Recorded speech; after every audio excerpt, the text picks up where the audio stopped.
sei se a senhora está começando agora. Hoje vamos falar da osteoporose, doença que deixa os ossos mais frágeis, a ponto de qualquer queda ou mesmo um trauma leve virar um risco grave de fratura.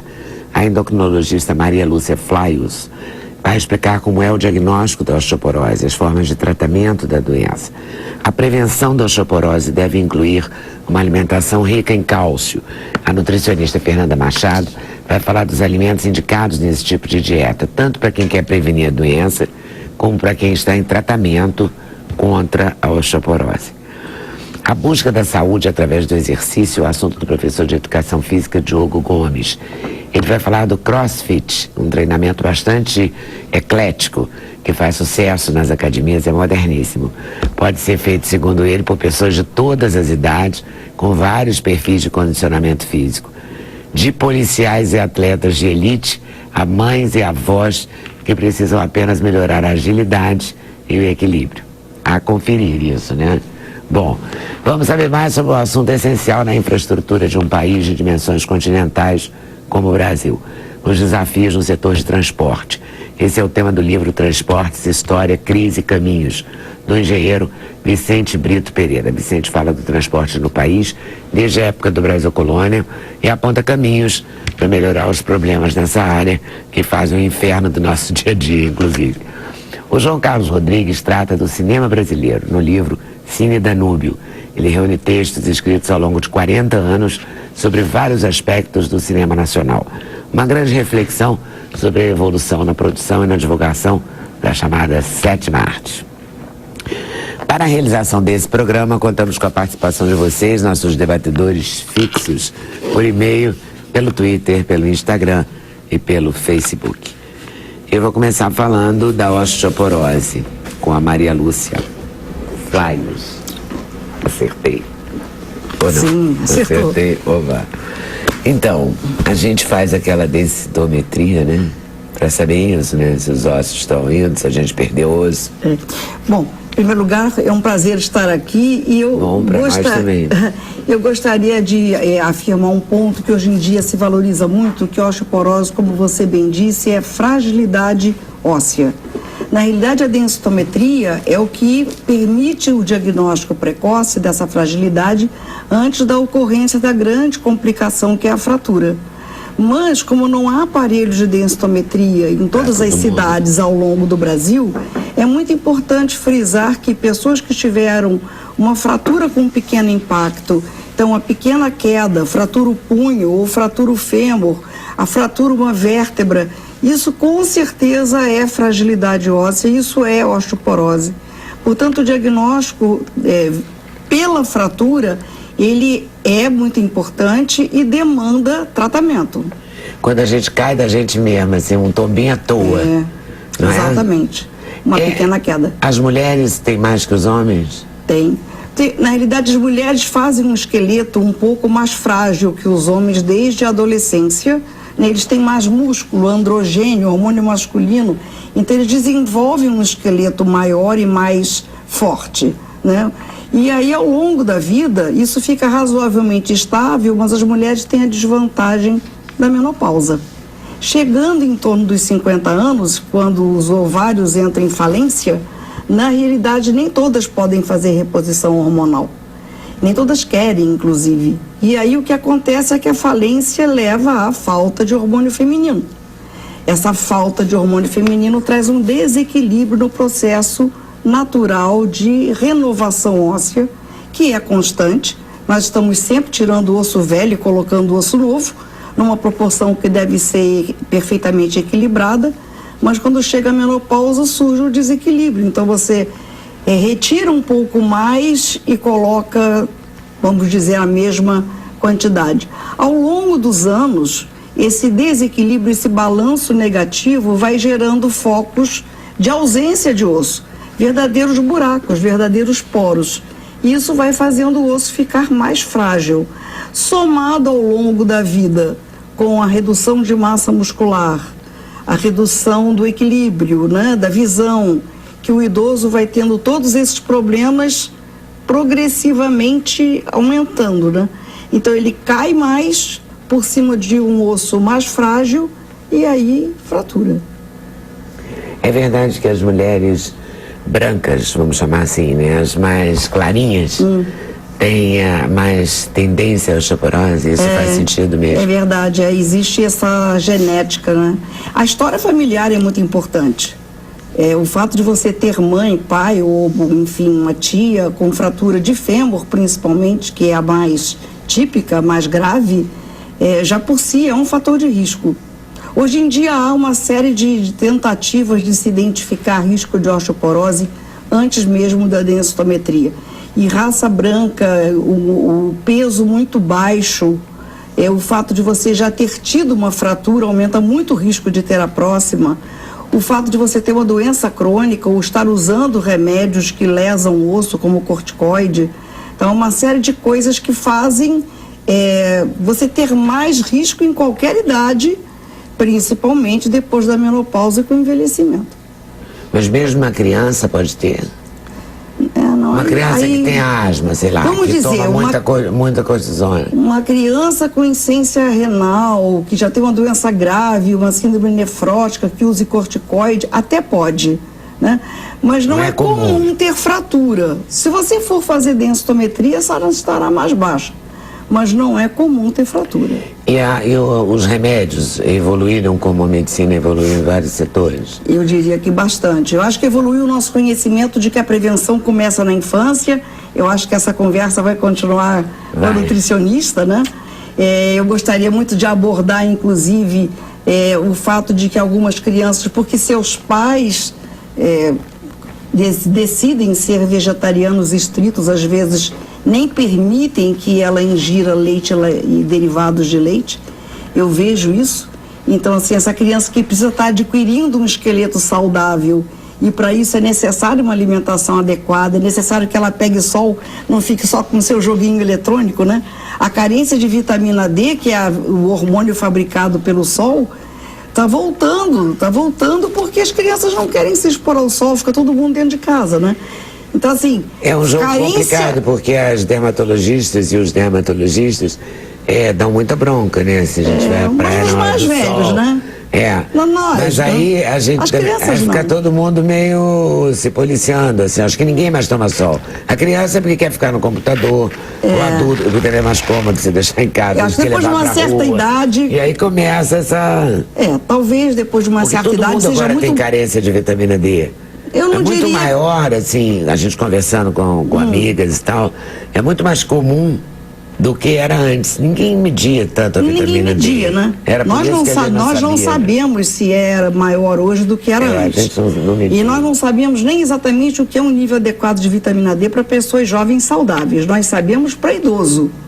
Todos os estudos, ou a grande parte dos estudos, foi feita com pessoas idosas com osteoporose. Então, nesse nicho, existe mesmo uma importância fundamental de se dosar e repor e manter níveis adequados, porque a facilidade que uma pessoa jovem tem de absorver vitamina D, absorver cálcio com o mesmo nível de vitamina D, é maior. Então, assim, um jovem com nível de vitamina D, vamos imaginar 25, que seria uma discreta insuficiência, pode estar muito bem, sem nenhum problema. Para o idoso, esse nível talvez tenha que ser 30, 40, eventualmente 50. Então, faz uma diferença a sua idade, faz diferença aquele momento de vida. Mas eu diria que as crianças não estão indo para o sol também por culpa dos pais. Não é que elas levem só com filtro solar. Eu vejo, às vezes, crianças de colo, bebês, chegarem na praia ao meio-dia. Então, aí também é uma questão de comodismo dos pais não quererem acordar cedo para expor a criança ao sol num horário em que, enfim, não seria maléfico, né? E aí não precisaria colocar filtro solar. Porque também não é uma solução levar um bebê para a praia na hora que você acorda enchendo de filtro solar. Tá tudo errado, né?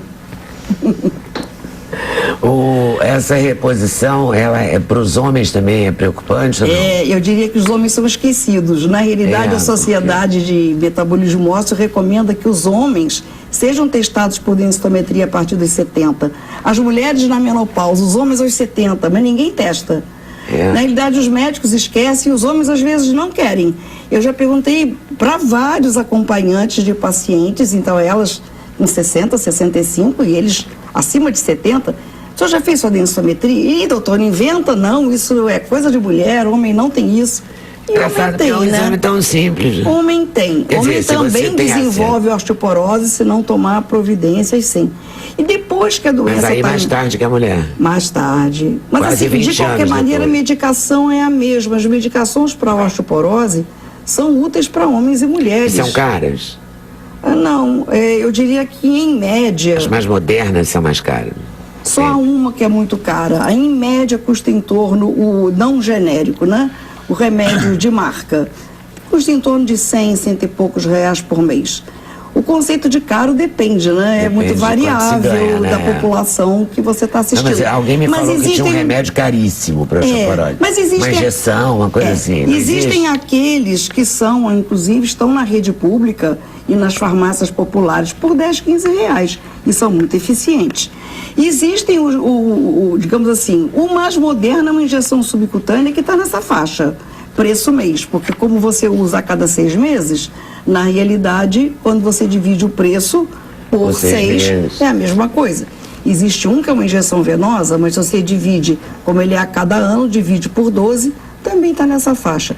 Existe, de fato, um muito caro, que é, digamos, o mais anabólico, diria, para o osso, que é mais caro. Mas existe um remédio anabólico por via oral que também não é tão caro. Então, acho que as alternativas existem. Não acredito, e isso é dito no mundo inteiro, as pessoas não deixam de tratar pelo preço. Mesmo em países em que esses remédios são distribuídos, muitas vezes as pessoas não têm consciência de que precisam manter. Porque a osteoporose antes da fratura, na maioria das vezes, é assintomática. Não há dor. Às vezes a dor é pela artrose, né? Não é pela osteoporose. Então as pessoas não têm consciência do risco que estão tendo agora ou até do risco futuro, né? Eu canso de ver pessoas que já tiveram fratura e não tomam nada. Não, eu tomei na época da fratura, agora eu estou bem. Não, o fato de ter tido fratura agrega um risco para o resto da vida. Esse é que é o fato. E se você fizer esse exame, sei lá, anualmente, você... de certa forma está se prevenindo, né? Porque você está acompanhando. Eu diria, se você fizer o exame no início da menopausa e der normal, nem precisa ficar repetindo todo ano. No momento que você está se aproximando do padrão osteoporose ou que você já teve uma fratura, aí de fato deve ser feito todo ano. Mas eu gostaria de enfatizar que mesmo os centros que não dispõem de densitometria não podem deixar de tratar. Porque nem todo hospital público dispõe de densitometria óssea. Na Universidade Federal do Rio de Janeiro, onde eu trabalho, nós temos um setor de densitometria óssea. Em outros hospitais da rede também tem. Em alguns hospitais distribui-se medicação. Mas mesmo que você não tenha densitometria, se você conhecer uma pessoa, principalmente idosa, ou usuária de corticoide, que já tenha tido fratura, ou a pessoa tem consciência, ou você percebe que ela deve ter fratura, e vou lhe dizer, muitas fraturas de vértebra acontecem de uma maneira silenciosa. Segundo a literatura, mais da metade é aquela paciente idosa ou idoso que vão encolhendo. E eles não vão encolhendo só por erro de postura, não é porque ele não quer ficar na posição certa. É que, de fato, as vértebras vão achatando, né? Essa fratura que é chamada de não clínica, ela agrega o mesmo risco de você depois ter uma fratura de fêmur. Então, a pessoa que já encolheu mais do que 4, 5 centímetros de jovem para, digamos, os 70 anos, radiografe a coluna porque a fratura está lá. A pessoa não sabe, mas está lá. Que loucura. Ô, Fernando, o que a gente pode contribuir aí na sua área, na nutrição? Bom, eu acho... Para não chegar aí na fratura. Eu acho que a gente tem que começar a prevenção desde criança, né? Então, a gente sabe que a alimentação rica em laticínios, preferencialmente os magros, como iogurtes, os queijos, eles vão oferecer uma nutrição de cálcio, que já é o necessário para você ter uma infância saudável, você pegando o sol até a pele ficar vermelha, aquele leve vermelhinho, deve dar uns 15 minutos de sol diário antes das 10 da manhã. já é o suficiente para você poder absorver, sintetizar essa vitamina D, que é importante do metabolismo do cálcio. A gente precisa muito do cálcio, obviamente. O cálcio participa das contrações musculares, dos impulsos nervosos e também na remodelação óssea, que a gente atinge o nosso pico ósseo em torno dos 30 anos. Depois vai mudando essa remodelação. Daí já começa a envelhecer. Exatamente. Então a gente tem que ter uma alimentação muito equilibrada a vida inteira, mas até os 30 anos essa nutrição com cálcio ela é muito importante. Então eu sempre recomendo começar o seu café da manhã com um copo de iogurte. Você já vai ter ali uma porção de cálcio ideal e necessária, sem ter que recorrer a suplementos, porque os suplementos também têm uma via de mão dupla, eu diria. Ele vai ser muito benéfico, o uso do cálcio, porque ele vai ajudar nessa reposição imediata do cálcio que está começando a ser retirado do osso, né? Mas ao mesmo tempo ele faz com que a gente agregue mais os nossos glóbulos vermelhos. E essa agregação pode se aderindo na parede dos vasos sanguíneos e ser um fator de risco para o infarto. Então, o excesso de cálcio prescrito indiscriminadamente, tem muita gente que chega, minha vizinha está usando cálcio, meu cabeleireiro está indicando cálcio. E isso não pode ser assim. Isso você vai ter uma alteração na sua parte endotelial. Então, a microcirculação, que é essa circulação mais periférica, é que acaba sendo mais prejudicada com esse uso indiscriminado de cálcio. Então, quando você for fazer um suplemento de cálcio, eu acho que antes você tem que dosar o seu cálcio sanguíneo, ver com a parte vascular se é interessante o uso ou não, para então usar, porque ele vai ser muito bem-vindo no caso da baixa do estrogênio, que acontece na menopausa, vai ser muito bem-vindo se você tiver com uma baixa de cálcio no sangue. Agora, se você tiver fator de risco para infarto, uma alimentação super inadequada, com alto consumo de gordura, cheio de placa de aterona dentro do vaso sanguíneo, propensão a trombos, o cálcio não vai ser tão indicado assim, por essa facilidade de agregar os glóbulos vermelhos. Então, além do iogurte, porque tem umas coisas assim, se você come... antigamente se dizia para comer espinafre, porque o espinafre ficava forte como o papai. Depois se descobriu que o espinafre também não podia ser comido junto com não sei o que. Não tem umas coisas porque assim? Existem... Como é que a gente combina esse... a gente nunca... Para não perder esse cálcio, para assimilar esse cálcio. Exatamente. O cálcio, não consumir junto com cafeína, né? Porque vai diminuir a absorção do cálcio. Se você fizer um cafezinho depois do seu almoço, você já perdeu parte do cálcio que você ingeriu. Existem essas combinações porque existem os receptores podem ser parecidos e pode haver um roubo nutricional dependendo da combinação alimentar. Mas se você fizer ele isoladamente, tipo um lanchinho que seja um queijinho petit suisse, ou então um café da manhã que você inicie com um iogurte, ou então no final do dia você faz um sanduíche que não seja um sanduíche de pão integral, por causa dos fitatos às vezes presentes nas fibras, que vai competir com aquele cálcio. Mas pequenas inserções de alimentos ou laticínios ricos em cálcio já vai ajudar. Uma folhagem para iniciar a sua refeição que tenha cor escura, vai ter cálcio. Então são pequenos detalhes. No final do dia você não vai precisar repor cálcio. Agora, se você tiver com uma disfunção, sim. E aí a reposição é necessária e junto com a vitamina D, para você ter essa transformação. Porque a gente demora muito para repor a vitamina D. Não é uma a vitamina coisa, assim, D. imediata. Quando você faz a vitamina D em gotas, assim, depende do quanto seu médico, seu nutricionista vai prescrever. 4, 6, 8, 10 gotas. Depende do tipo de conduta que vai ser feito. Mas eu, como nutricionista, sempre recomendo tentar pegar um sol, uma caminhada de 15 minutos no sol, a pele ficou vermelhinha.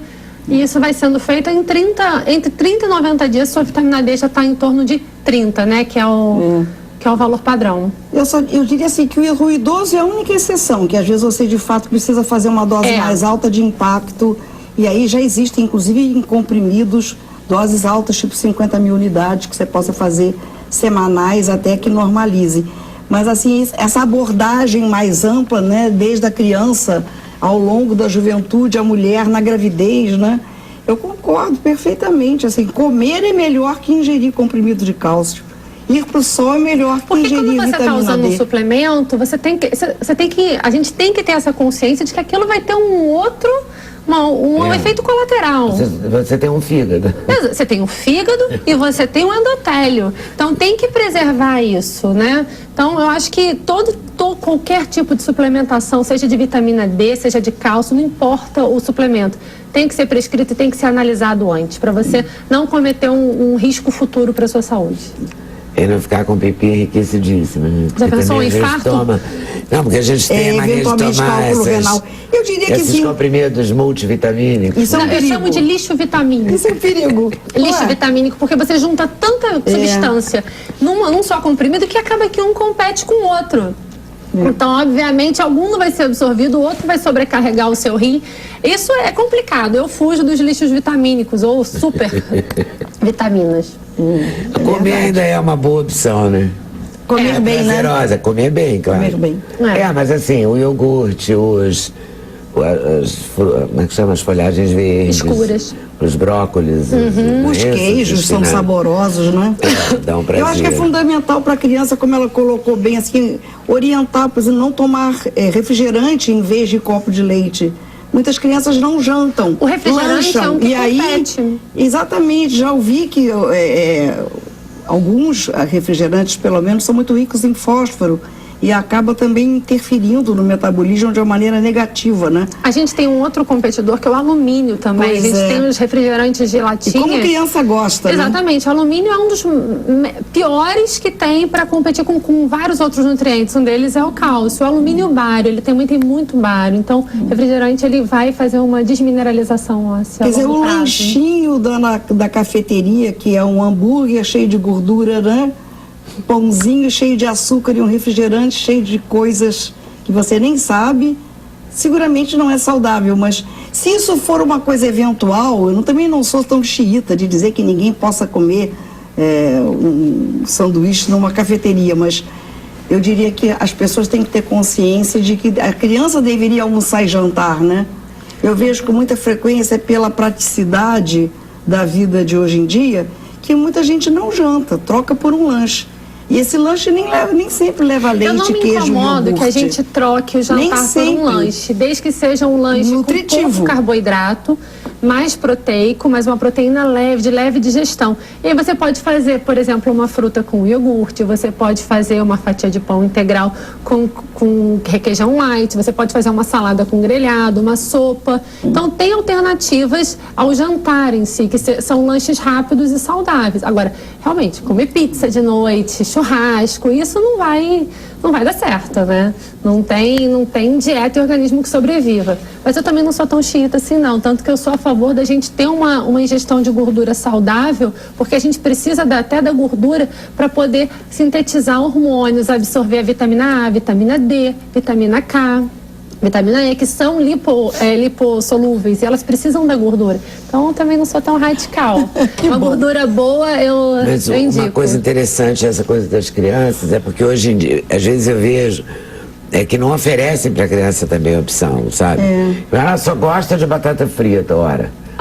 Se você não apresentar nenhuma outra hipótese... Né? Agora eles já estão oferecendo a cenoura, né?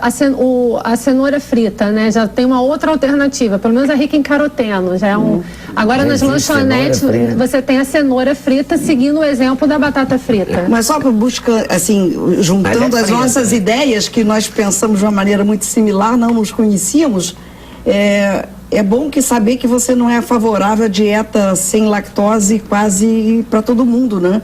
Porque agora dieta sem glúten, dieta sem lactose virou moda. Eu acho que... E algumas pessoas têm intolerância a glúten, algumas têm intolerância à lactose, mas certamente não é a maioria. Eu acho que tudo é válido. Você tem uma indicação de fazer uma dieta sem glúten, porque você tem uma leve intolerância e sente uma indisposição quando come, reduz. Evita alimentos com glúten em determinados horários. Faz então um período sem glúten, mas 3 dias sem glúten, um dia com, para você não criar uma resistência ao glúten sem querer, né, provocada. A lactose é a mesma coisa. Quase todo mundo, 90% da população mundial tem um nível de intolerância à lactose. Então, existe essa indisposição. Só que o iogurte ele já tem um baixo nível de lactose pela fermentação. Então, dificilmente ele vai causar algum tipo de gases ou indisposição pela ingestão do iogurte, próprio iogurte. Então, por isso que eu indico sempre o iogurte. A gente tem iogurte sem lactose, que várias pessoas... Mas nem precisa, né? Porque a criança não precisa disso, o idoso. Por isso que eu digo, é um nicho, né? Depende, se a pessoa tem queixa de gases quando ingere determinado alimento, ele está te dando a pista que ele tem uma intolerância. Agora, a criança sair quase que da mamadeira para um suco de caixinha, Eventualmente uma bebida láctea que não tem exatamente todos os nutrientes.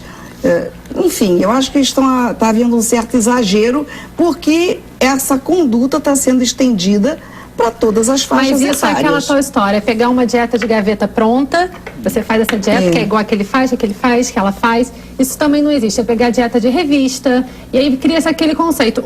Eu, como nutricionista, tenho que defender essa posição. Eu vou te examinar, eu vou fazer todos os exames clínicos necessários, laboratoriais, para chegar a um diagnóstico, e a sua dieta vai ser personalizada. Então, quando chega essa conduta de vamos prescrever um laticínio com ou sem lactose, eu já tenho toda uma informação sobre o seu organismo que vai me dar segurança no tipo de dieta que eu vou prescrever. E a dieta é sempre individualizada, dependendo da sua necessidade. E da queixa, né? Da queixa da pessoa. E também dos seus horários. Tudo depende da sua rotina. Não existe dieta... É perfeito, só que tem o fator moda, que tem pesado muito. Mas você consegue, né? Você sabia que quando chega no consultório, ai, Fernanda, eu tô ouvindo tô vendo que tá todo mundo fazendo a dieta sem lactose, minha vizinha emagreceu, perdeu 4 centímetros de barriga em uma semana. Isso é muito comum. Quer experimentar? Então tá, vamos fazer uma semana, mas eu vou montar um cardápio equilibrado, com alternativas nutricionais. Então a gente vai usar iogurte sem lactose, leite de baixo teor de lactose, não é totalmente, porque o que tem esse produto sem lactose? Na verdade, ele tem a adição de uma enzima, que é a lactase, para ajudar a digerir o açúcar do leite. Nada além disso. Ele tem a lactose, só que já digerida, vem pronta para você. Essa é a única diferença. Então vamos usar os próprios laticínios com baixo teor ou com lactase. Aí tá tudo resolvido. Experimentou. Essa dieta sem glúten, ela emagrece porque você deixa de comer um monte de coisa. Mas você troca, você usa todas farinha as porcarias que você comia antes, eu diria que as gulodices, né? As gulodices. As gulodices saem da dieta. Todas as gulodices. Esse é o truque. Mas sai quando você não conhece as alternativas. Você tira um montão de coisa. Não, porque quando as pessoas querem fazer dieta sem glúten para emagrecer, elas cortam. Agora, quando você quer fazer a dieta sem glúten, vou usar pão sem glúten. O pão sem glúten, às vezes, é muito mais calórico do que um pão integral comum. Então, alto lá.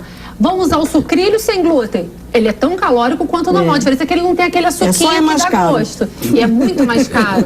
Substitui a farinha. Mais caro, é um absurdo. Essa é a diferença. E às vezes ele engorda tanto lógico. quanto. Esse é um modismo. Mas aí é aquela tal história. O glúten ele vai aderir na parede do intestino e vai causar uma distensão abdominal maior. Para algumas pessoas, vai te dar aquela maioria, sensação, né, de estou mais leve. É isso que vale. Enfim. Só se pensa nisso. Nas academias também, Joe? Demais, demais. Elas estão falando da questão da absorção de vitamina D, dos hábitos alimentares, e eu só consigo pensar que está muito relacionado a esses hábitos de diversão em games, em televisão. Antigamente os garotos, as meninas iam pra rua andar de bicicleta, jogar futebol, pegavam sol, iam para casa morrendo de fome porque ficavam 3, 4 horas brincando, e a mãe tinha uma alimentação balanceada, né, para dar, ou tinha mais tempo de preparar. Hoje chega o que é mais rápido, a mãe também está trabalhando, o pai não está em casa, então abrir uma latinha para comer alguma coisa, esquentar um nugget, às vezes é muito mais rápido.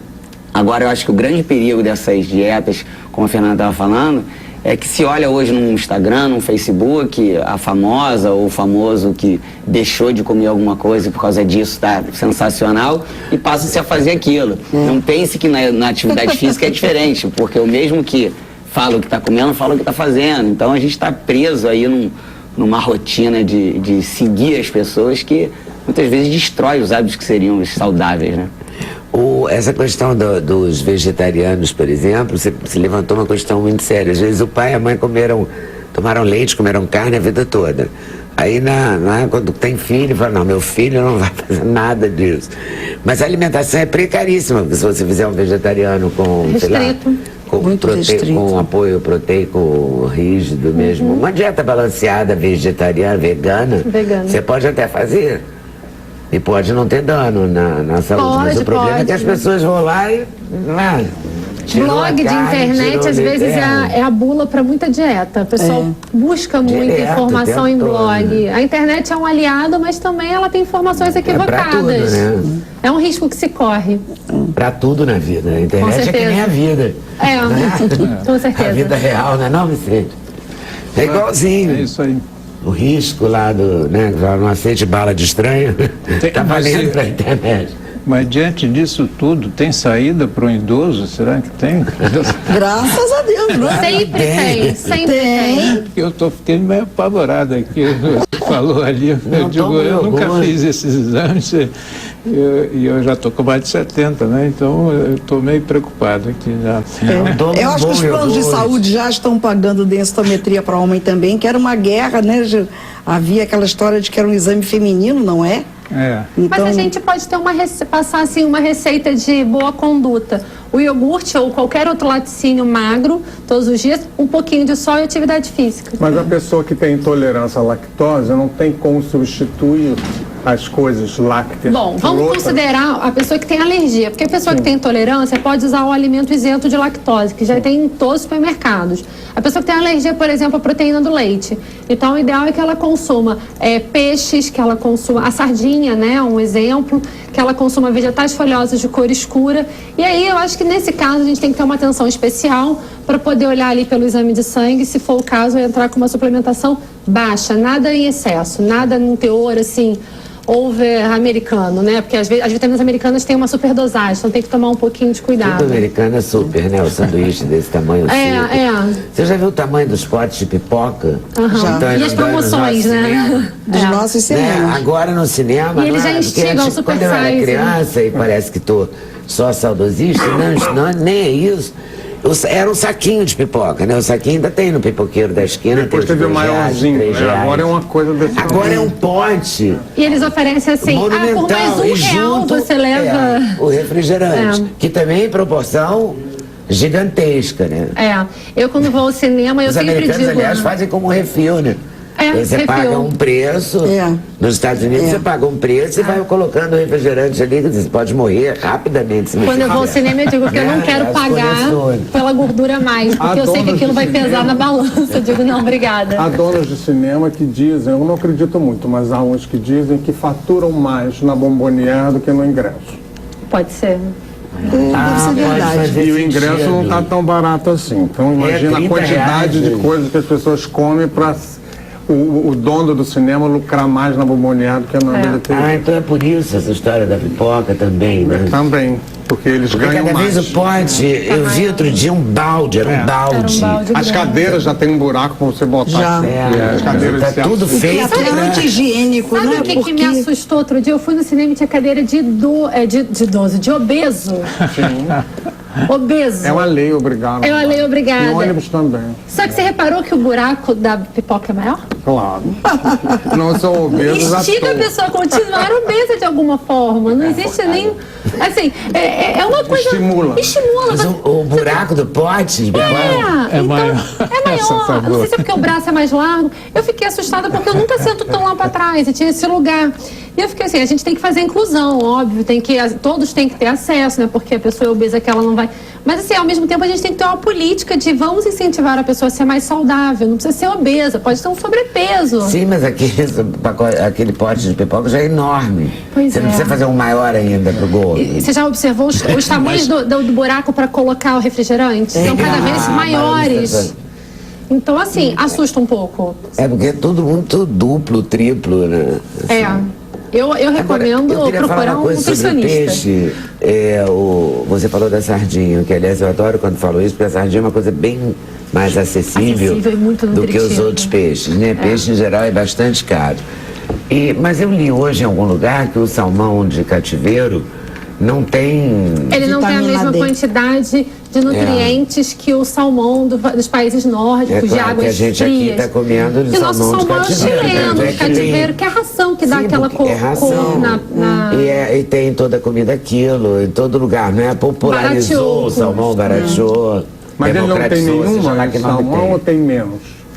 Bom, existem dois tipos, né? Existe o salmão de cativeiro e existe o salmão das águas que não Profundas. são as águas profundas dos países nórdicos. Então, além disso, seriam três tipos, né? Os mais saudáveis vão ser esses de águas profundas dos países nórdicos. Mas não Ele tem vende até um aqui. sabor diferente. Mas não vende, né? Não tem a... Não encontrei aqui ainda. Tem o salmão de cativeiro, tem esse salmão chileno que a gente encontra, que teria Que um é de pouco... cativeiro também, não é? Que é de cativeiro também, mas é um pouco diferente desse que a gente está acostumado. Esse total de cativeiro, ele tem ração para deixar aquela cor rosinha. E, obviamente, não vai te dar os nutrientes que a gente vai ter no salmão normal. De verdade. É errado falar isso, que seria salmão também, né? Existem até aqueles peixes que eles dizem que é salmão e às vezes nem é. Salmonado, exatamente. Então, agora, não vai ter os mesmos nutrientes. Ômega 3, que é o que todo mundo busca, não vai ter. Esse chileno, joga também no lixo ou vale a pena? Não joga no lixo, vai ter algum nutriente, pelo menos vai ter proteína e algum tipo de gordura. Isso é sempre benéfico. Mas se você estiver usando com o intuito de absorver de vitamina D ou ômega 3, eu recomendo que no caso do ômega 3 use semente de linhaça, óleo de linhaça, que é uma fonte maravilhosa. E no caso óleo de fígado de bacalhau. Perfeito. E se for no caso de vitamina, vai pro sol e vai fazer exercício, né? Que ou repõe se for idoso, porque não há problema algum. Eu tô quase idoso, já sou, tenho 66 anos. Eu diria assim que quando a pessoa está tratando um idoso com osteoporose, dificilmente ele vai poder se expor ao sol tempo suficiente para fabricar vitamina D, porque a nossa pele vai perdendo essa capacidade. É verdade.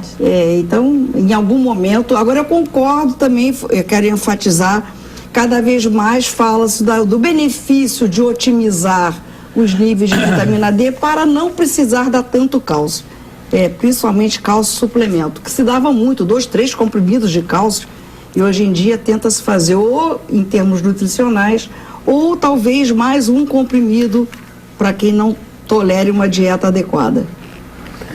Ok, vivendo e aprendendo. Ainda bem que também todo mundo estuda tudo, né? E as coisas os conceitos vão mudando. Vão mudando para o nosso bem também. Intervalo, a gente volta já já. Sem Censura, um programa da TV Brasil. Vicente Brito Pereira está lançando hoje à noite, 7 da noite, na Livraria Argumento, o livro Transportes, História, Crise e Caminhos. Essa é uma grande questão, né? Uma questão que nos envolve a todos e nos aborrece a todos, inclusive. E que a gente queria resolver e não resolve nunca. Sempre foi assim ou não? A gente já teve um momento... Deixa eu te falar um pouco por que esse livro, né? Eu estou fazendo esse ano 50 anos de formado em engenharia. Os quais, esses 50, praticamente quase 40 e tantos, foram dedicados ao setor transporte.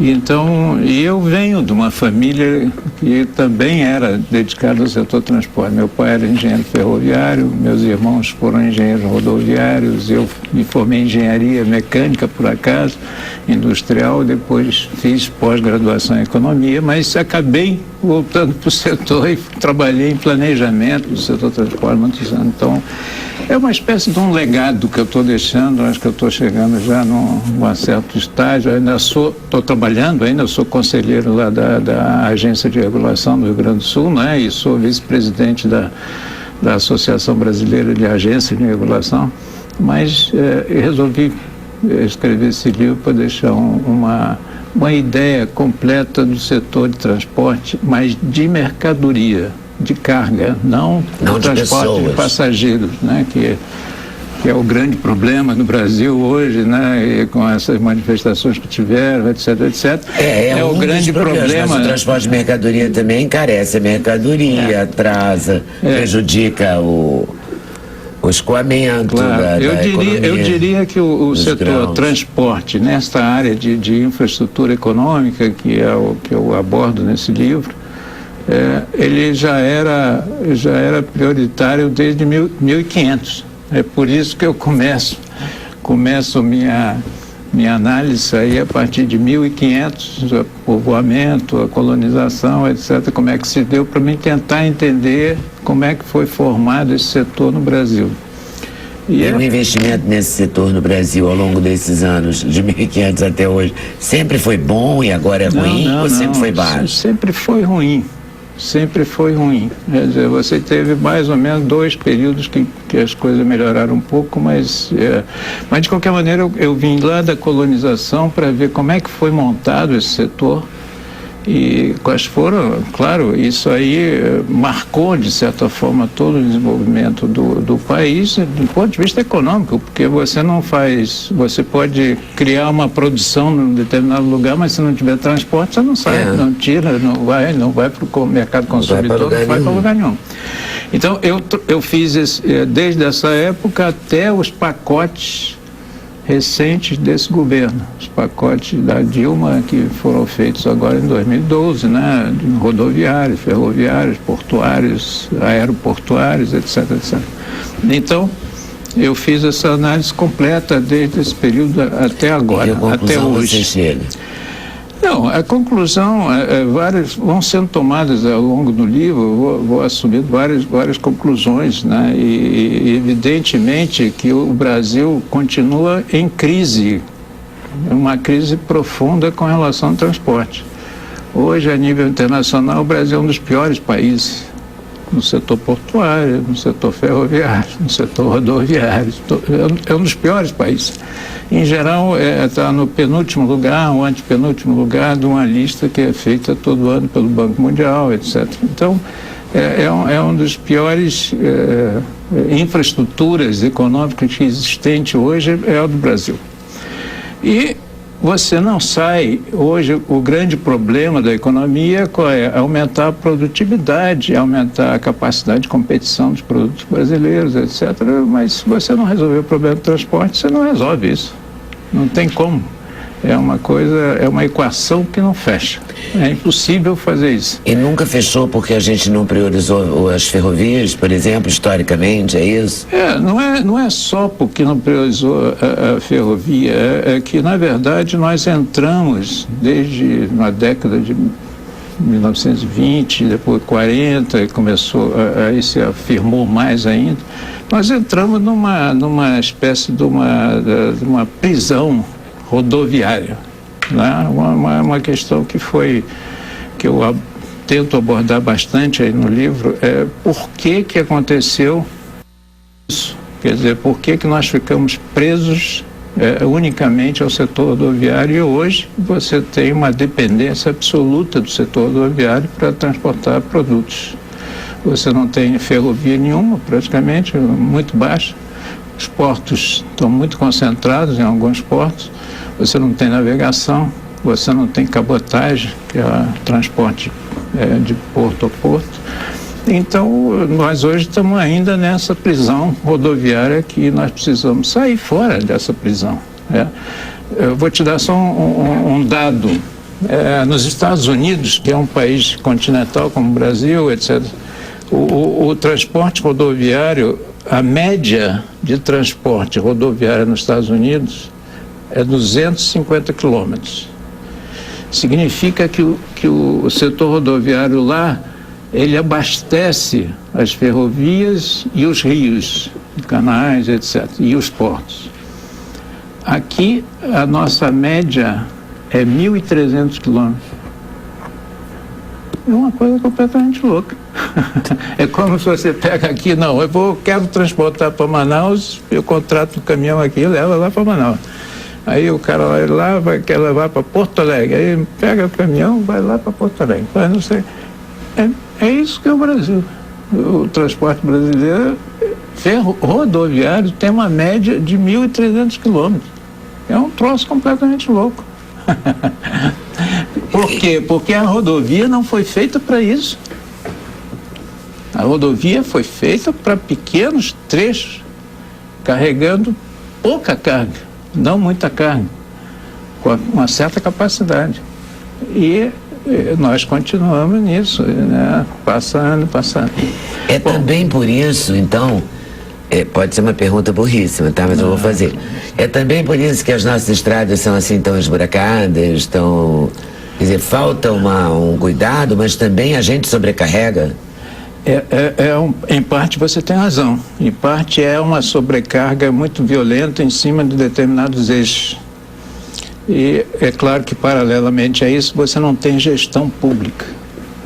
Porque a rodovia, por mais concessões que você faça ao setor privado, concede aqui e ali, você tem uma malha pública gigantesca, né? Você tem rede federal, você tem redes estaduais, você tem redes municipais, você tem, segundo um cálculo esotérico que foi feito na década de 40, que até hoje ninguém sabe de onde veio, nós temos cerca de 1.700.000 quilômetros de rodovias Esse número, você não me pergunta de onde, como é que foi, como é que aconteceu, mas é o que todo mundo usa. E certamente deve estar errado, né? Claro, isso aí não deve estar nada certo. Então, você tem em cima disso, quem é que está operando isso? São os governos federal, estaduais e municipais. Então, você tem que ter uma gestão pública que privilegie a conservação, a manutenção, a expansão desse sistema, etc, etc. Coisa que no Brasil não acontece nada. Tem agência reguladora?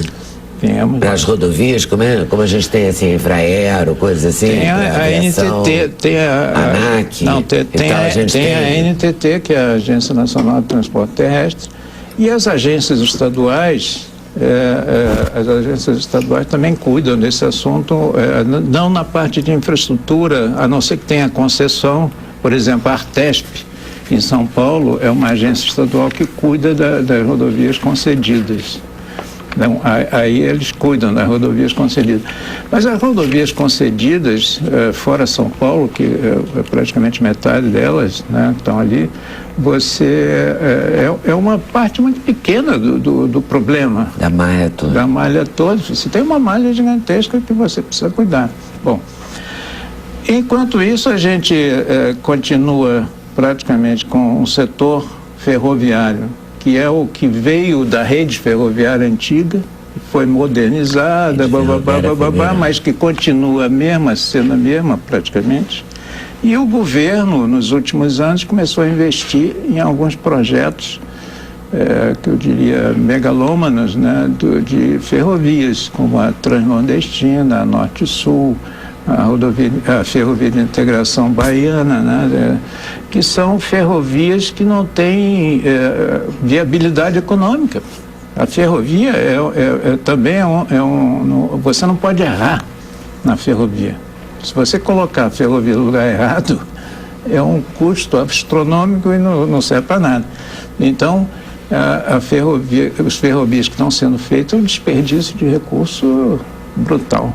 Quer dizer, a ferrovia, por exemplo, a Transnordestina, sai do porto de Pecém e de Suape de Pecém para pegar uma produção que está lá de soja no oeste do Piauí.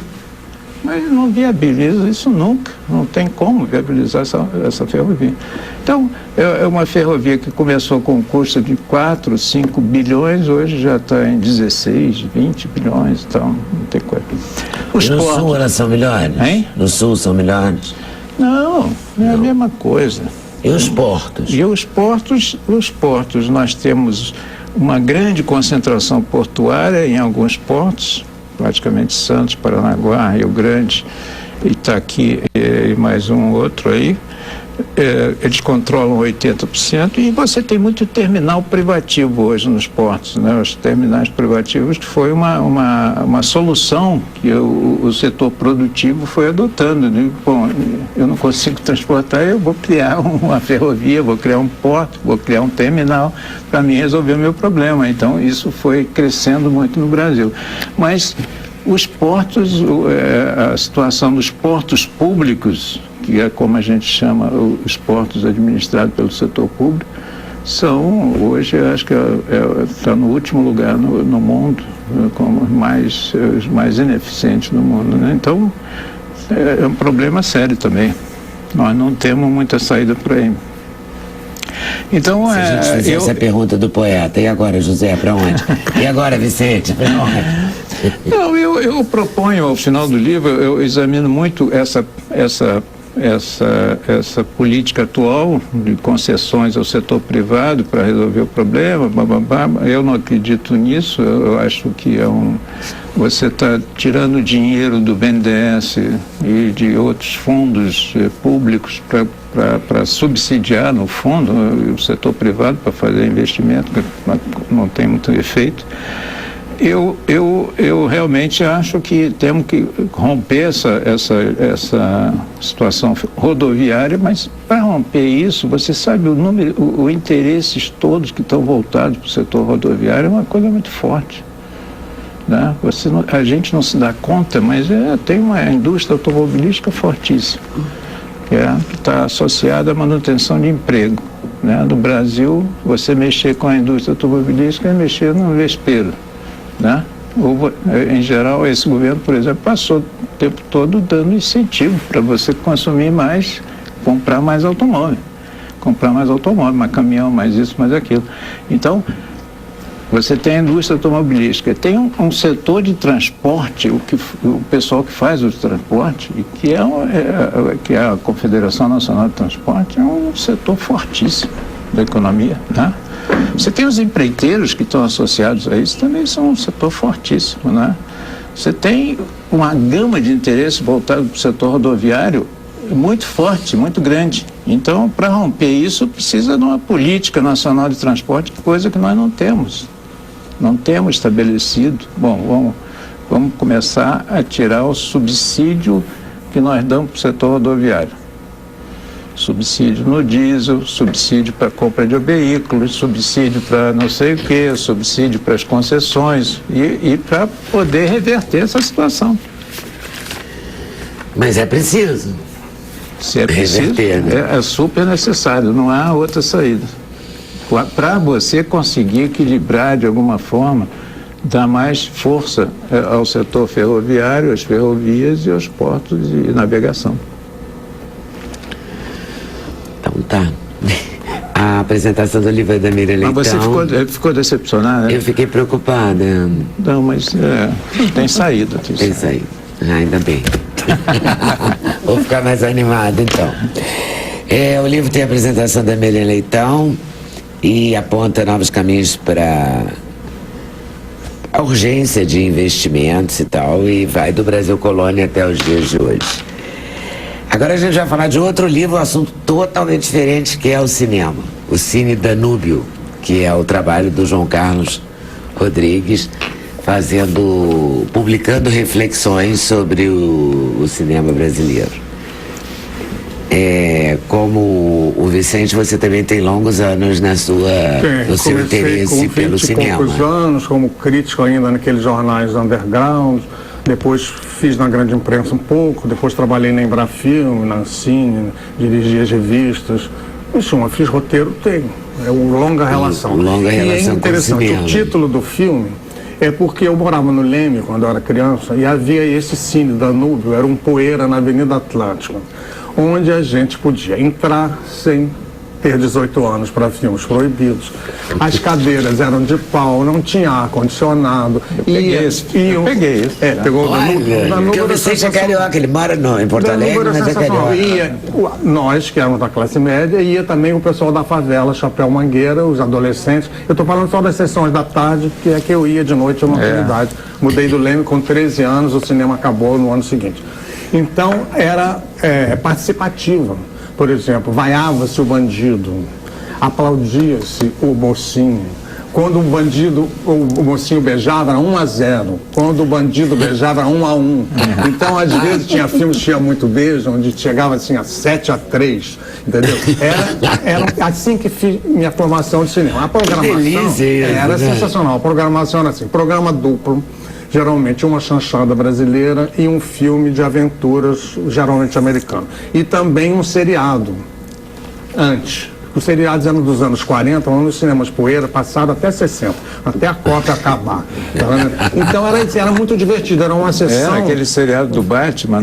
Eu vi um chamado Homem Foguete. Um dia eu perdi o último episódio, até hoje eu não sei o que aconteceu. Meu Deus, será que não tem na internet? Tem, mas não cheguei até os últimos capítulos. Tem 34, só achei 28, né? Mas em suma, o cinema era uma diversão. Era uma experiência. Havia inclusive aquela frase do Severino Ribeiro, cinema é a maior diversão, e era mesmo. Depois o cinema foi ficando mais sério, né? Foi ficando mais velho. Houve o cinema de arte, o cinema brasileiro, o cinema novo, o cinema contra a censura, o cinema contra a ditadura. Tudo isso eu também fui acompanhando. E a própria forma da crítica de cinema mudou muito. Ela era grande, muito detalhada, hoje em dia ela é muito pequena, raramente passa de 15 linhas. Então também o crítico teve que exercitar o poder da concisão, que é, na verdade, mais difícil se fazer uma crítica de 15 linhas do que uma de 15 páginas. Parece que não, mas é. Porque você tem que, ali naquelas 15 linhas, você dar a sua opinião, dizer mais ou menos o que o filme é, para ver se a pessoa vai querer ver, o gênero do filme e qualquer outra informação. Em 15 páginas, você faz um ensaio maravilhoso. Um tratado. Então, aí tem algumas maiores, umas pequenininhas e de várias fases também, digamos assim, da minha ideologia, digamos assim. Desde um tempo meio maoísta, o estudante raivoso, até já mais maduro e, digamos, tolerante, porém muito irônico, mas sem perder a gentileza jamais, né?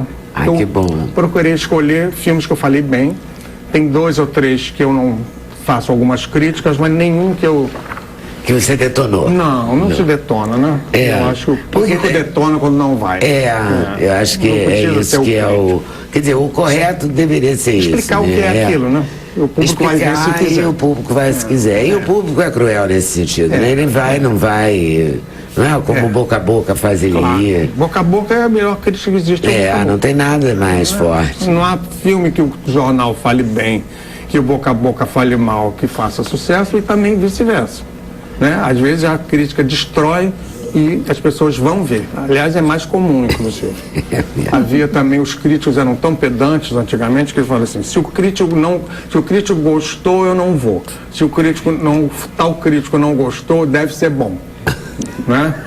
Isso fazia em teatro também, com uma certa crítica que a gente conhece, que é muito boa, mas era muito incisiva. Né? É engraçado como a gente...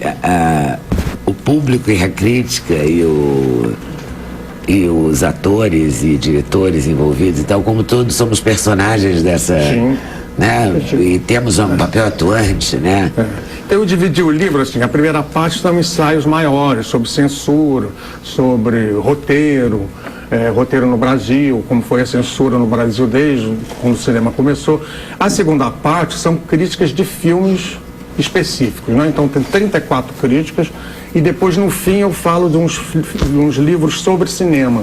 Tem a biografia do Grande Otelo, a biografia do Oscarito, a biografia do porque assim, nos filmes você vai do Bandido da Luz Vermelha, Quarupi... eu botei aí por ordem de publicação, não... do Cinema Falado, que foi dirigido pelo Caetano. Caetano, que é uma crítica bem longa até. Das Tripas Coração, da Ana Carolina.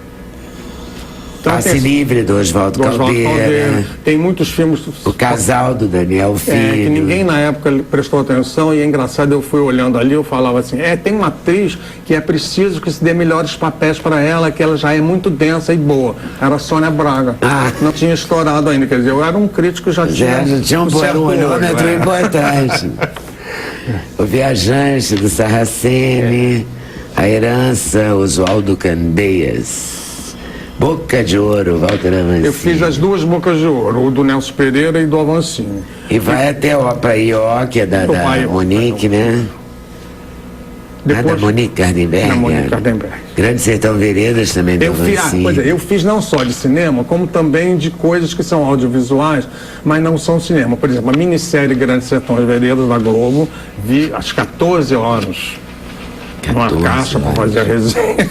Fiz também de Cacilda do Zé Celso, que também durava 6 horas, mas não é teatro filmado, é cinema.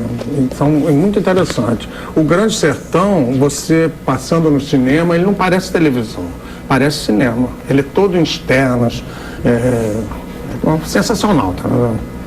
E tem caixa? Hein? Tem a caixa de Grande Sertão? Tem o quê? A caixa de Grande Sertão, claro, 14 horas. Mas vale a pena, não precisa ver no mesmo dia, né? Sim, cada dia 2 horas e essa, né? uma semana. Essas coisas modernas, assim, Netflix, às vezes me atrapalham um pouco. Tu tem que ficar ali sentado. E também porque tem que achar tudo certinho, né? Às vezes eu me atrapalho, não acho. Então quando tem a caixa eu me sinto mais tranquilo, né? Porque aí você pode, sei lá, você pode trabalhar o seu tempo ali de acordo com o que você pode. Quem organizou essa coleção, que o meu livro é o primeiro, é um amigo seu que esteve aqui até outro dia, amigo meu também, o Luiz Carlos Lacerda, o Bigode. Que está em Cataguases filmando um longa-metragem baseado num argumento inédito do Lúcio Cardoso, com Leila Torraca e a Beth Mendes. Muito Talvez bom. esteja nos ouvindo. Ah, tomara, né? Eu vi as fotos que ele colocou no Facebook. Muito bonito, né? Até brinquei com ele que eu queria fazer um papel só para ir para aquela cidade. Estava tão bonito. Tudo era tão Muito bucólico, bonito. tão simpático. E essa editora, Mas não que é uma ganhei editora, é uma editora meio nova, mas A coleção dos Osmo Bumbum, Faca de Dois Gumes, do Murilo Salles. eu escolhi assim as que eu achei melhores e que pudesse o leitor achar melhor também. Fale da editora que eu te interrompi. Bem, a editora é uma editora nova que ela tem muitas livrarias em São Paulo dentro de teatros. Ela é especializada mais em teatro. Essa coleção é a primeira de cinema. Então ela está em São Paulo nessas livrarias, da Giostre, que é o nome da editora, mas também se compra online na Saraivas e Culturas, etc. e tal, porque hoje em dia um grande número das cidades do Brasil não tem mais livraria, né? Quem quer A comprar tem sorte que ser online. a sorte das pessoas é que pode comprar pela internet. Eu Né? pensei outro Senão dia, as se a pessoas vão internet ficar todas parar sem um ler. dia, uma semana, o que vai acontecer? Não sei, a gente Só as surta. filas no banco, eu acho que vão dar Voltas. 80 quarteirões. Vai fazer uma coisa tão Não se absurda. faz mais nada. Não se faz mais ficamos nada, é verdade. Condicionados. Foi Mas melhor. é tão foi bom muito que mais exista rápido. isso, né? Já pensou? Eu que sou do interior, sei como é difícil. Eu Era compro difícil coisas, às vezes, comprar de pequenas editoras, nunca acharia na livraria. Nunca. Você lê no jornal, tem que sair correndo atrás. É. Que bom que tem. Intervalo, volto já já. Volto para esse rapaz explicar pra gente, especialmente pra mim, pra Maria Lúcia, como é que a gente vai fazer crossfit. Tô quase pra ver, né? Tem que fazer aqui. Eu acho que eu vou levar o Vicente junto pro Faz aqui, crossfit. Sem censura, o programa da TV Brasil. Você sabe o que é crossfit? Não vai saber agora. Aliás, a gente podia começar pelo VT. Porque o VT já dá uma ideia do que é. Aí o Diogo vai explicar pra gente. Vamos?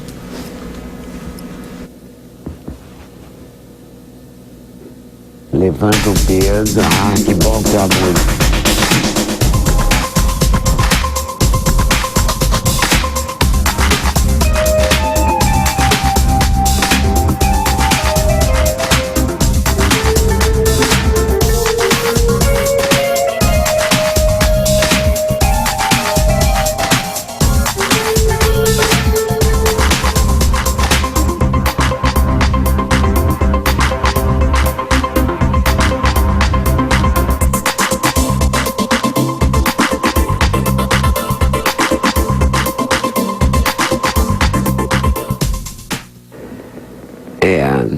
É pra quem tem joelho, né? Se não tem, a gente faz. Eu queria ter nascido com sobressalente. Mas vamos lá. Me diga aí, Diogo, a moçada, eu sei que está adorando, que é um sucesso nas academias, né? E faz o corpo ficar, mexe todos os músculos aí. Isso, exatamente. O CrossFit ele é uma metodologia de treinamento que é baseada em movimentos funcionais feitos de forma bem variada e com intensidade alta. É importante a gente ver que intensidade alta está dando uma noção de relação. O que é alto para mim pode ser diferente para você. Então, fazendo algo adaptado para você e levando a sua intensidade alta, vai ser diferente da minha intensidade alta. Se vocês lembrarem do que Traduz isso passou, um pouco, assim. vamos lá. Quantos anos você tem? Eu tenho 33. Então, para uma pessoa de 33, o que é uma intensidade alta? Ali, a gente viu ali no vídeo, tem um momento que as pessoas estavam usando um tubinho de PVC. Se você olhar, eles estavam num cano de PVC que não pesa mais do que 200 gramas. E no mesmo, logo depois tinha uma pessoa com uma barra, uma anilha bem grande, fazendo um movimento bem parecido. O que acontece? Para você aprender um movimento, primeiro você vai pensar em aprender o gesto motor sem carga. Tá? E aí você tem que dominar. Esse já tem um peso, uma sobrecarga aí, tem uma anilha. Esses discos pretos na ponta da barra são as anilhas. Também tem, a moça também tem. Isso, a moça também tem. Aí são as anilhas que a gente usa para parte dos levantamentos olímpicos. Mas o mesmo trabalho que a gente pode fazer com essa anilha, com essa barra e com as anilhas pesadas, a gente pode fazer com um tubo de PVC ou até mesmo sem nada. O importante é que a pessoa faça um gesto motor bem dominado.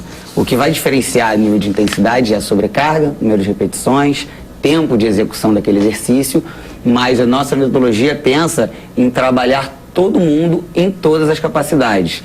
Então não é porque eu sou um bombeiro ou sou um policial que eu tenho uma necessidade diferente de uma dona de casa ou de um bancário. Eu sento e levanto como um atleta precisa sentar e levantar. Eu carrego sacolas de compra, eu carrego um filho no colo, transporto pesos. Só que como eu vou fazer isso? É isso que a gente vai trabalhar. A gente trabalha como deslocar essas cargas, como executar esses exercícios da melhor forma possível. Então, sentar e levantar, que podia ser muito difícil, depois de algumas aulas de mecânica, de sentar e levantar, mecânicas de agachamento, um pouquinho de sobrecarga, sentar e levantar vai ficar fácil. Aí o que eu coloco? Carga. Aí o que eu coloco? Peço para você sentar e levantar mais vezes. Aí o que eu peço para você fazer isso mais rápido. Então, primeiro eu melhorei o seu movimento, depois eu coloquei uma condição melhor e fiz você fazer mais. Esse é o conceito.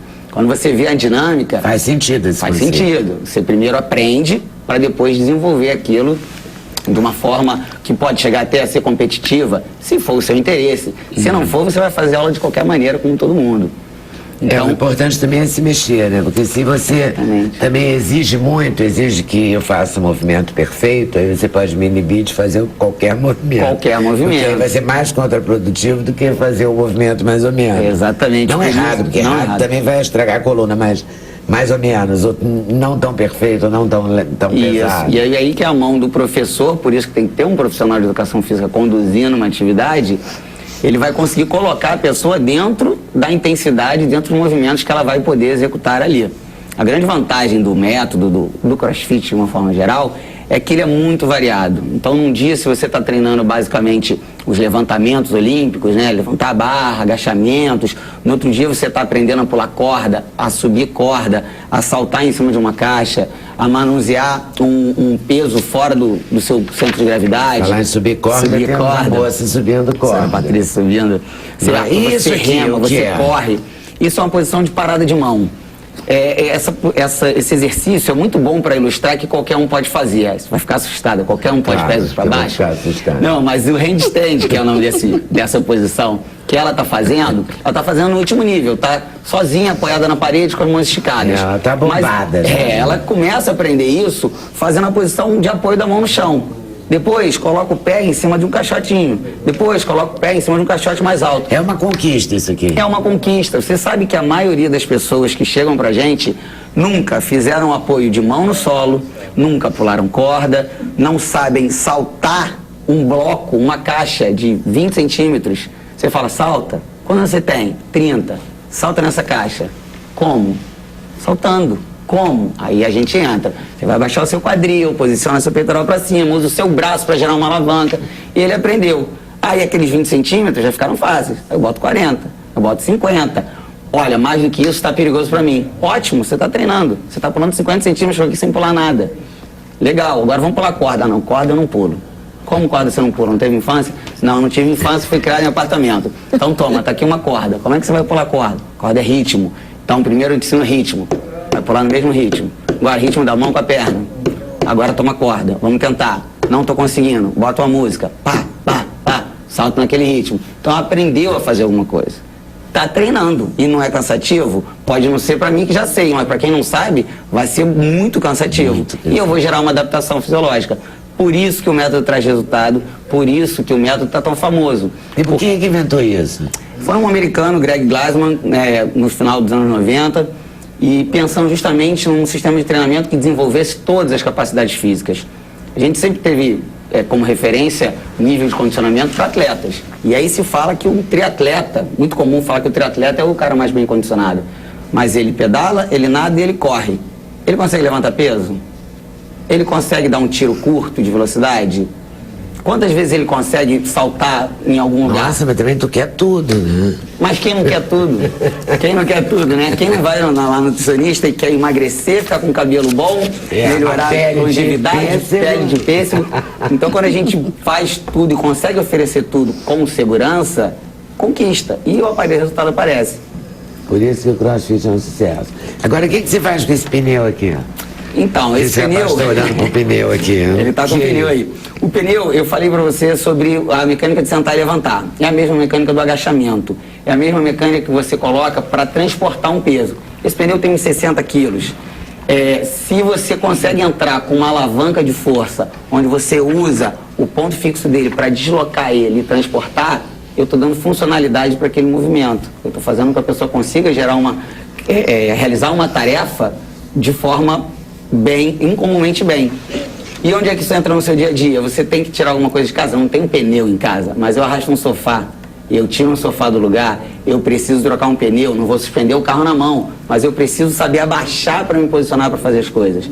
Então eu só vou chegar a carregar o pneu se eu tiver a condição física para isso. Mas primeiro eu vou aprender o alinhamento do meu corpo para isso, o posicionamento que eu devo fazer até chegar aí. Esse rapaz é extremamente forte fazendo isso. Não vou colocar uma outra pessoa para fazer. Mas devia ter uma lição dessas, criar um método assim para as diaristas, né, para as faxineiras, porque elas sempre têm problema de coluna, né? Sim, porque arrasta, puxa, abaixa. Devia ter uma coisa assim, né? Sim, desenvolver uma coisa desse tipo. É bem o conceito do treinamento funcional, né? É você melhorar a função porque sofre muito, né? As pessoas da feira que carregam os caixotes. Sim, os estivadores. Acompanhante de idoso, tem que tirar o idoso da cama e botar na cadeira. Os acompanhantes, os cuidadores. Essas são pessoas que deviam fazer, né? Devia haver um jeito disso se tornar. Pode ser que no futuro isso aconteça. Existe, mas não é tão difundido, né?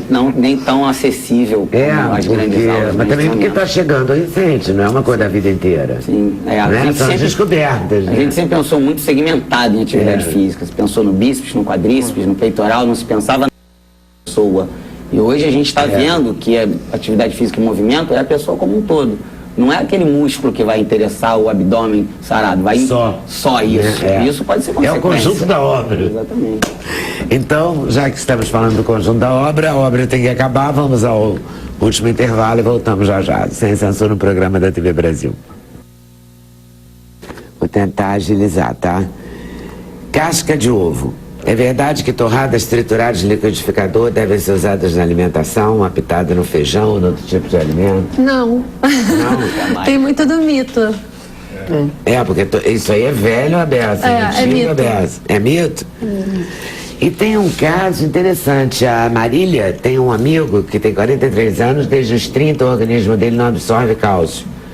Ela quer saber quais os tratamentos que podem reverter ou parar a osteoporose. Os médicos dizem que é raro, mas não resolvem o problema. E a cada ano nota-se uma piora na estrutura óssea. Bom, eu não sei qual é o motivo, né? Pelo visto, ele já foi também investigado. Já. É mais comum não absorver cálcio em cirurgias bariátricas. Pessoas que fazem derivação e aí ultrapassa, quase que une o estômago com outra porção do intestino, ultrapassando a região que absorve cálcio.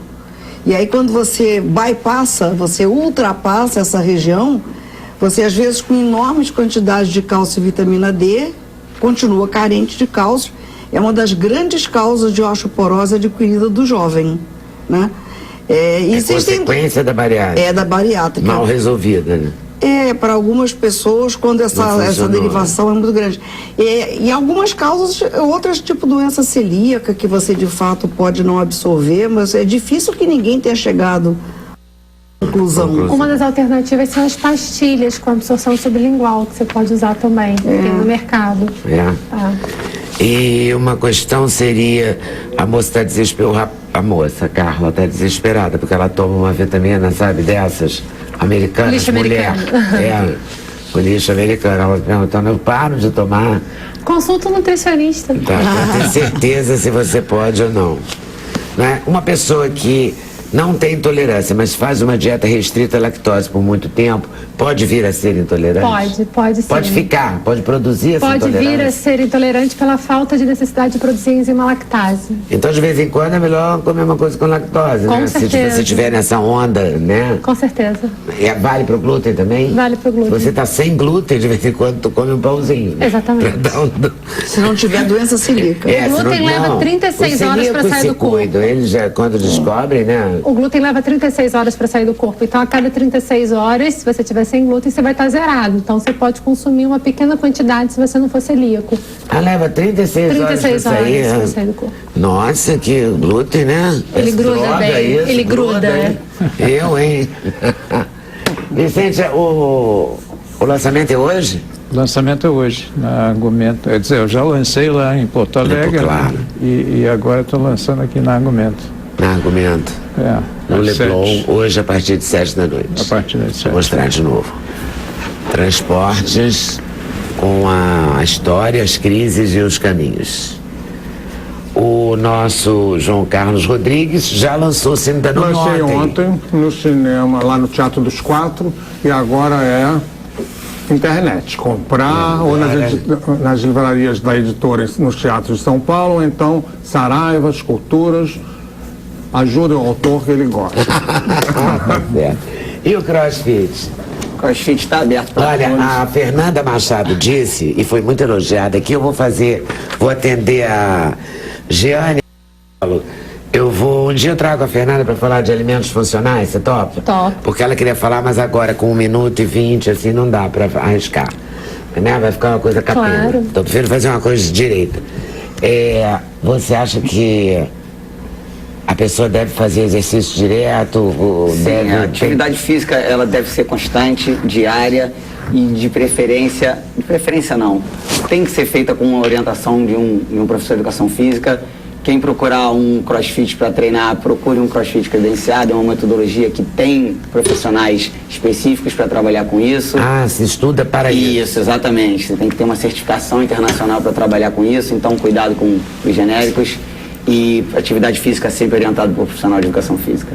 Mas aí se a pessoa não tiver, sei lá, dinheiro para ter um personal, se ela for para uma academia, ela tem um professor. Com certeza. Tem uma orientado por um orientação. professor de educação física, com certeza. Toda academia Aí faz regulamentada um projeto, tem. né, e segue Isso. aquilo. O professor sempre vai saber a melhor necessidade dele. Gente, muito obrigada por terem vindo, super valeu. Obrigado Bom a você. lançamento. Muito obrigada por estarem nos assistindo. Boa tarde, boa noite, até amanhã, se Deus quiser. Valeu.